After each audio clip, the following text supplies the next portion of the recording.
English-Germanic DNA. I've never doubted where my people, the English, came from.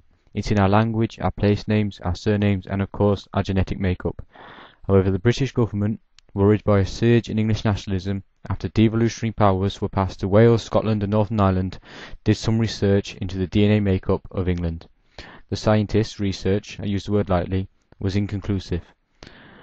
However, they did say that the Celtic peoples were here in larger numbers, therefore it is likely that the English are the same as the Scottish, Irish and Welsh. If the English were the same as the Celts, then it would be justified to call us British as the government so desperately wants.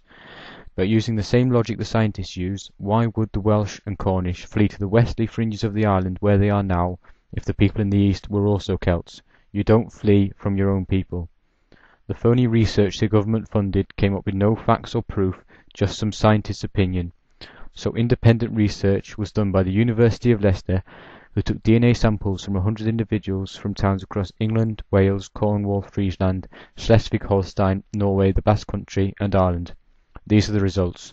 The people from East Anglia, circled here on the right, have the same genetics as the Frisians in the bottom left. The people from Penzance in Cornwall and Pembroke and Anglesey in Wales have the same DNA as the Basques of Bilbao and the Irish of Dublin, which is nothing like the English DNA.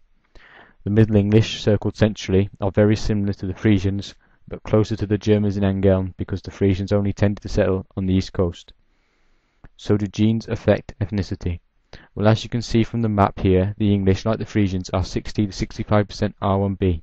But then you see that the Welsh and Prestatyn are also 60 to 65% R1b. The difference being the E3b gene, which is the prominent Basque gene and makes up the remainder of the Welsh DNA in Prestatyn, whereas it makes up less than 3% of England's DNA, and even less in Friesland and Norway. 2 days after these findings were published, the government asked the news channels to broadcast new research to say the English are Germans and the Welsh are the real Britons. If you'd like to see that, just type in the English are Germans into YouTube and you'll find some Celtophiles droning over the fact that the English are German and thinking up their next kraut jokes. But they've actually done us a big favour by recognising our heritage. And they've actually got it right for the first time. The English are Germanics and the Celts are British. But the way they went about it was as if to try and make us feel ashamed, possibly due to the world wars, when it is in fact the opposite. We know we are Germanic and we couldn't be prouder of the fact. A good example of Germanic solidarity came in one of the wars I mentioned before.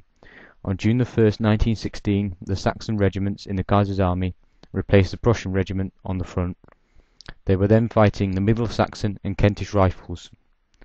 The regiments shared the same flag the Saxons did and refused to fight one another as they saw each other as Saxons.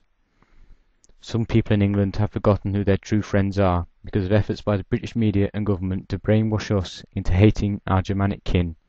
We are English, Germanic and proud of it, and I would take a German over a Celt every time. Auf Wiedersehen, kinfolk.